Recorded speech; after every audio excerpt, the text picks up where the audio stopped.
योग धाम की स्थापना कर रहे हैं। और चारों भूमि को हम लोगों ने सुनिश्चित किया है। पश्चिम भारत गुजरात रुद्रधाम, उत्तर भारत जम्मू कश्मीर हनुमत धाम, दक्षिण भारत केरल रामेश धाम और पूर्वी भारत मेघालय पिगाम्स धाम। और एक एक योग धाम में पूरे भारतवर्ष के 51,000 धर्मस्थलों की तीर्थों की प्रतिभा आ रही है स्थापना के लिए। और भारत के जितने महनीय स्थल हैं, 4 धाम 12 ज्योतिर्लिंग 51 शक्तिपीठों से आ रही विग्रह स्थापना के लिए। भारत के जितने प्रणेता ऋषि हैं जिन्होंने स्वयं में भारत बनकर के वसुंधरा का नेतृत्व किया है, ऐसे सारे ऋषियों की भूमि से उनकी विग्रह आ रही है स्थापना के लिए, जिससे भारत के दर्शन को जाना जा सके, भारतीय परंपरा को जाना सके, भारत के आध्यात्मिक शक्ति को जाना जा सके। भारत साधारण देश नहीं है, भारत असाधारण है।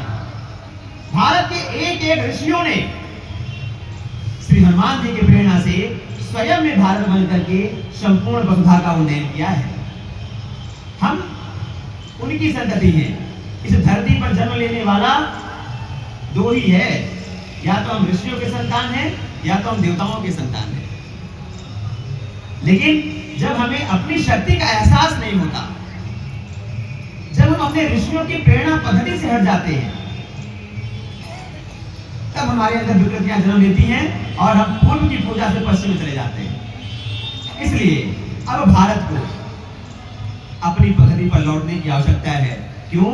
क्योंकि स्वामी विवेकानंद जी ने कहा था कि 21वीं सदी भारत की सदी है, 21वीं सदी धर्म की सदी है, 21वीं सदी सनातन की सदी है, 21वीं सदी भारत के अभ्युदय की सदी है और 21वीं सदी भारत को विश्व गुरु बनाने वाली सदी है। इसलिए अब भारत को पुनः ऋषि परंपरा पर वापस आने की आवश्यकता है। आज भारत एक ऐसा देश है जहां पर 70% युवा हैं, और आप कल्पना करिए कि जो 70% युवाओं का देश हो, जिसका नेतृत्व स्वामी विवेकानंद जी, महर्षि दयानंद जी, भगवान शंकराचार्य जी करते हो, वह देश किसी भी कार्य से पीछे कैसे हो सकता है? भारत के एक एक ऋषियों ने स्वयं में भारत बनकर के वसुधा का उन्नयन किया है। हमें अपने भारत के ऋषियों की प्रेरणा पद्धति पर चलने की आवश्यकता है। हमें अपने स्वयं को पहचानने की आवश्यकता है। हमारी इसी भूमि में एक महर्षि पतंजलि निकले और 84 लाख योनियों पर अनुसंधान किया। अकेला व्यक्तित्व पूरी वसुधा को योग देकर के आरूढ़ कर दिया। हमारे इसी भूमि में एक महर्षि धन्वंतरी हुए, करोड़ों पौधों पर अध्ययन किया। आज वर्तमान 21वीं सदी के विज्ञान के पास जितने पौधों के नाम नहीं होंगे, उससे ज्यादा पौधों पर हमारे एक ऋषि महर्षि धन्वंतरी ने शोध किया और पूरी वसुधा को आयुर्वेद दे दिया। हमारे इस धरा पर एक ऋषि महर्षि कणाद हुए। आज के 4000 वर्ष पहले उन्होंने अणु, परमाणु, इलेक्ट्रॉन, प्रोटॉन, न्यूट्रॉन सब की खोज कर दी और विज्ञान को जन्म दे दिया। अनभिज्ञतावश हमारे जो नए बच्चे हैं, नई जनरेशन के, अमेरिका के राइट बंधुओं को विज्ञान के जन्मदाता मानते तो 200 साल पहले है। लेकिन अगर इतिहास को पढ़ना शुरू करेंगे ना, तो 4000 वर्ष पहले महर्षि कणाद जी ने अणु, परमाणु, इलेक्ट्रॉन, प्रोटॉन सब की खोज कर दी, जीन की खोज की, डीएनए की खोज की और पूरी वसुधा को विज्ञान दे दिया। हमारे ऋषि महर्षि भारद्वाज जी ने आज के 7000 वर्ष पहले विमान शास्त्र लिखा और विमान शास्त्र में 28 प्रकार के मनुष्यगामी विमानों का वर्णन करके इस अंतरिक्ष में संचालित किया, जो बिना किसी तेल और पेट्रोल की चलती थी और मन की गति से चलने वाली थी। इतनी एडवांस टेक्नोलॉजी हमारी थी, इतना महान हमारा विज्ञान था, इतना महान हमारा सनातन धर्म था, तब हम भारत के को विश्व गुरु बना करके बैठे हुए थे। हमारे इस ऋषि पर धरा पर एक ऋषि महर्षि शौनक हुए।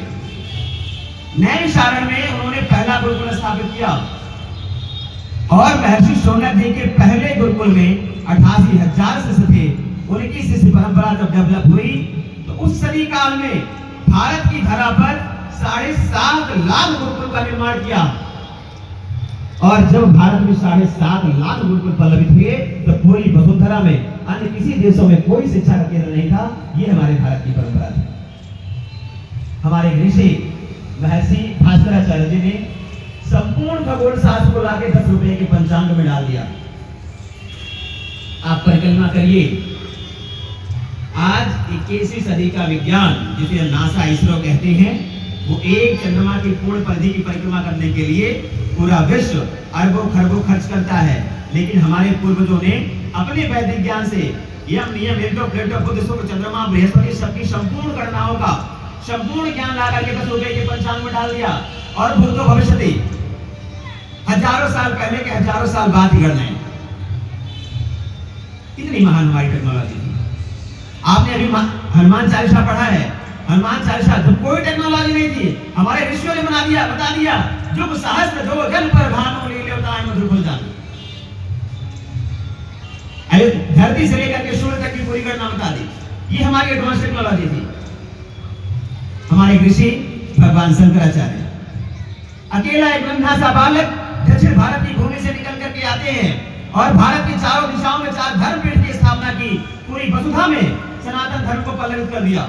हमारा एक युवा सन्यासी स्वामी विवेकानंद बन करके निकलते हैं, पूरी दुनिया के फलक पर जाकर के जिस भाषा में उसने अध्यात्म को समझा उनकी भाषा में समझा करके पूरी वसुधा को वसुधैव में बांध देते हैं। ये हमारे भारत के युवाओं की ताकत है, ये हमारे भारत के ऋषियों की ताकत है। और इतना ही नहीं, भारत के ऐसे भी ऋषि जिन्होंने कह दिया कि मसी कागज छुयो नहीं, कलम गयो नहीं हाथ। ऐसे भी ऋषि जिन्होंने कह दिया कि मैंने कभी कागज और कलम नहीं छुआ है। ऐसे कबीर दास जी जैसे व्यक्तित्व के एक एक दोहे पे दुनिया रिसर्च करती है। ये भारत के आध्यात्मिक ताकत